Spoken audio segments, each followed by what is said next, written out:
at 31 years old with no children. I carry a deep desire to be married and start a family. My 20s were consumed by financial survival, paying off student loans and gaining additional qualifications because my field was not hiring locally.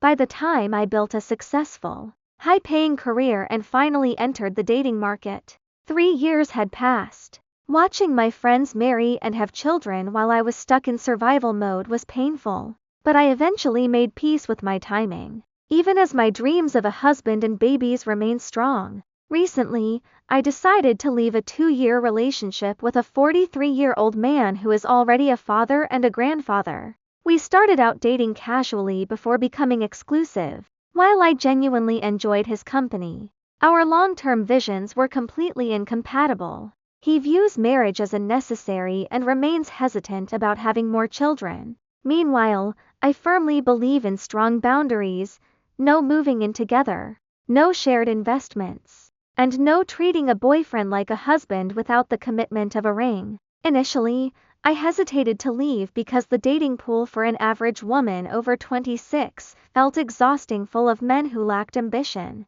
manners, and character. I secretly hoped I could change his mind, but after having tough conversations, I realized he was not going to step up. Despite the fact that I earn more than him, have a rapidly growing career trajectory, and am buying land while he lives in an inherited home, he still argued that women benefit more from marriage. To make matters worse, after 2 years together and meeting my parents, he told me he was not ready for me to meet his family.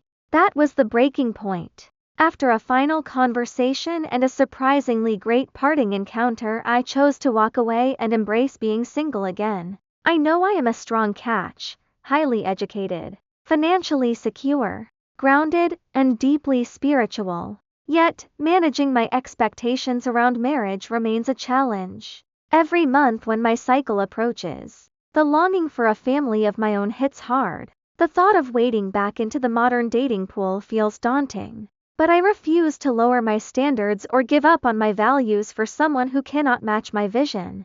Now, I am resetting. I plan to clear out my unread direct messages, try fresh social environments, and keep my heart open to finding an unmarried, like-minded partner who truly wants to build a life and a family together. To any young woman in a similar position, prioritize yourself and your ambitions. The satisfaction of your achievements, financial independence, and self-respect will sustain you while you wait for the right person to come along. How are you feeling about stepping back into the dating world after taking that stand for your standards?